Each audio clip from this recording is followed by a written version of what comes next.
الحمد للہ رب العالمین والعاقبۃ المتقین والصلاة والسلام علی سید الانبیاء والمرسلین اما بعد اللہم صلی وسلم علی نبینا محمد وعلی آلہ واصحابہ اجمعین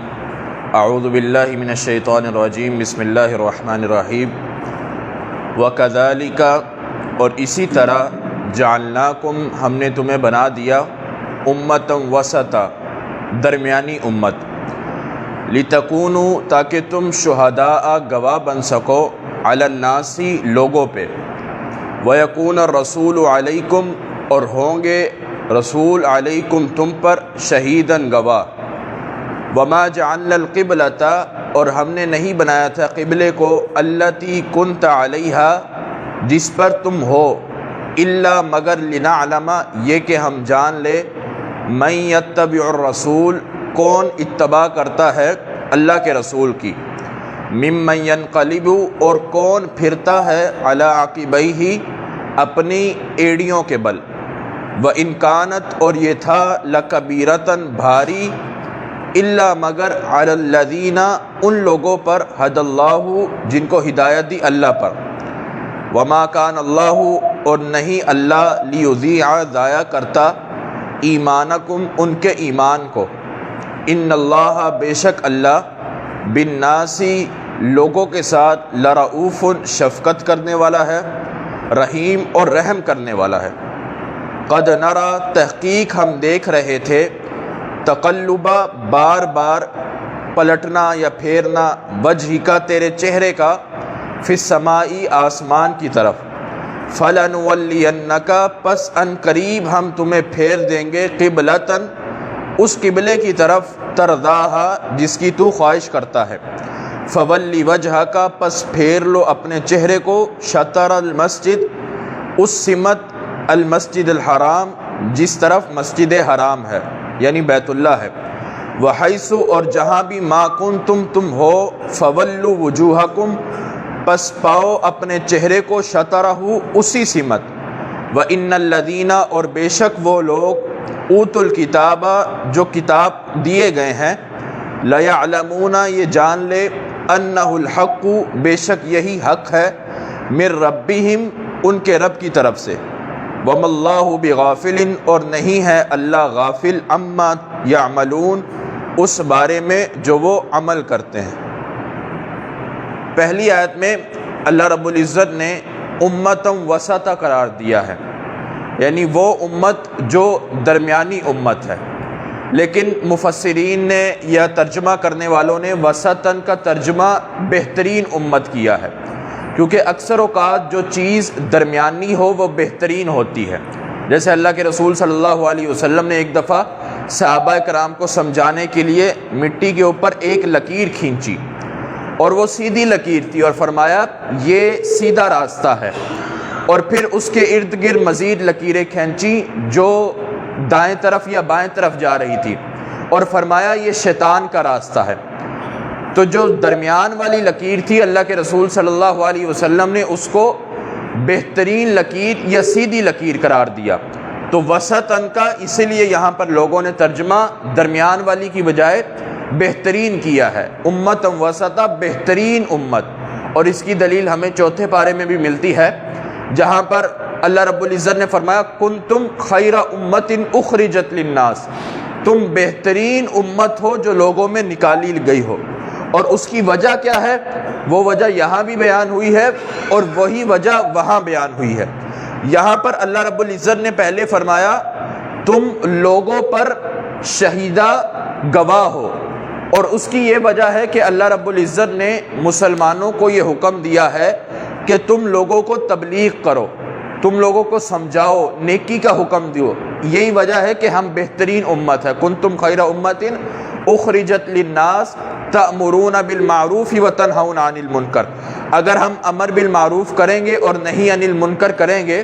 یعنی ہم نیکی کا حکم دیں گے اور گناہوں سے روکیں گے، تو ہم بہترین امت ہے۔ اور اسی وجہ سے ہم لوگوں کے اوپر گواہ ہیں، ہم لوگوں کو دیکھنے والے ہیں، سمجھانے والے ہیں۔ وَيَكُونَ الرَّسُولُ عَلَيْكُمْ شَهِيدًا اور اللہ کے رسول ہمارے اوپر گواہ ہیں، اور وہ اس طرح گواہ ہیں کہ اللہ کے رسول صلی اللہ علیہ وسلم کل قیامت والے دن گواہی دیں گے، اور خاص طور پر پہلی 3 نسلیں جو گزری ہیں، اللہ کے رسول صلی اللہ علیہ وسلم کا زمانہ اور اس کے بعد آنے والی 3 نسلیں، اللہ کے رسول صلی اللہ علیہ وسلم خاص طور پر اس کی گواہی دیں گے کہ یہ بہترین لوگ میں سے تھے۔ جیسے آپ صلی اللہ علیہ وسلم نے فرمایا خیر القرون قرنا ثم الذین یلونہم ثم الذین یلونہم، جو بہترین امت ہے یا جو بہترین زمانہ ہے وہ اس وقت کا زمانہ ہے، یعنی جس دور میں اللہ کے رسول صلی اللہ علیہ وسلم جی رہے تھے۔ آپ صلی اللہ علیہ وسلم نے فرمایا بہترین زمانہ یہ زمانہ ہوگا، ثم الذین یلونہم، پھر اس سے کم بہتر زمانہ وہ ہوگا جو اس کے بعد آنے والا ہوگا، ثم الذین یلونہم، پھر اس سے کم بہتر زمانہ وہ ہوگا جو اس سے بعد آنے والا ہوگا۔ اس طرح آپ صلی اللہ علیہ وسلم نے 3 دفعہ فرمایا، اور پھر اللہ کے رسول صلی اللہ علیہ وسلم نے اس کے بعد فرمایا ہی نہیں، یعنی اس کے بعد سے خیر ختم ہونا شروع ہو جائے گی، بلائی نیکی امت سے ختم اور کم ہونا شروع ہو جائے گی، یعنی سب سے بہترین زمانہ اللہ کے رسول اور صحابہ کرام کا زمانہ ہے،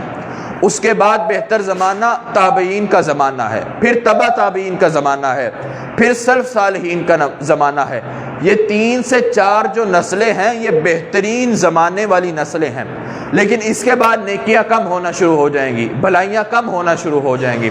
تو اللہ کے رسول صلی اللہ علیہ وسلم کل قیامت والے دن ان 3 زمانوں کی گواہی دیں گے، اور پھر اسی طرح وہ مشہور حدیث کہ اللہ کے رسول صلی اللہ علیہ وسلم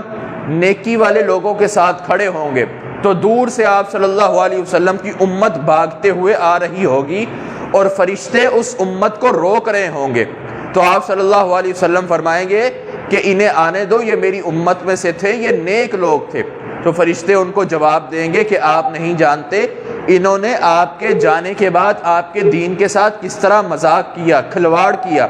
تو وہاں پر بھی اللہ کے رسول صلی اللہ علیہ وسلم امت کے اوپر گواہ ہوں گے۔ اسی طرح اللہ رب العزت نے فرمایا کہ یہ جو ہم نے قبلہ بدلا ہے اس میں مسلمانوں کے لیے 2 اعزاز ہیں۔ پہلے اعزاز تو مسلمانوں کا یہ ہے کہ مسلمان وہ واحد امت ہے جو سارے نبیوں کو مانتی ہے، یعنی جو دین اسلام پہ لوگ ہوتے ہیں وہ سارے نبیوں کو ماننے کے مکلف ہوتے ہیں۔ اگر یہودیوں کو دیکھ لیں تو وہ اللہ کے رسول صلی اللہ علیہ وسلم کو نہیں مانتے یا اور کسی نبی کو نہیں مانتے، عیسائیوں کو دیکھ لیں تو وہ موسیٰ علیہ السلام، عیسیٰ علیہ السلام کو مانتے ہیں لیکن اللہ کے رسول کو نہیں مانتے۔ لیکن آپ صلی اللہ علیہ وسلم کی جو لوگ ہیں، جو امتی ہیں، ان کے پاس یہ اعزاز حاصل ہے کہ دنیا میں جتنے بھی نبی آئے امت محمدیہ ان سارے نبیوں کو ماننے کے اوپر مکلف ہے۔ اللہ کے رسول صلی اللہ علیہ وسلم نے سارے نبیوں کو ماننے کی تاکید کی ہے۔ اور دوسرا اعزاز یہ ہے کہ اللہ کے رسول صلی اللہ علیہ وسلم کی امت سے پہلے جتنی بھی امتیں تھیں ان کا ایک قبلہ تھا، یعنی بیت المقدس۔ وہ سارے کے سارے قبلہ اول کی طرف نماز رک کر کے نماز پڑھتے تھے، لیکن امت محمدیہ کے پاس دوسرا اعزاز یہ ہے کہ ان کے دونوں قبلے تھے، قبلہ اول کی طرف بھی انہوں نے نماز پڑھی ہے اور بیت اللہ کی طرف جو قبلہ ثانی ہے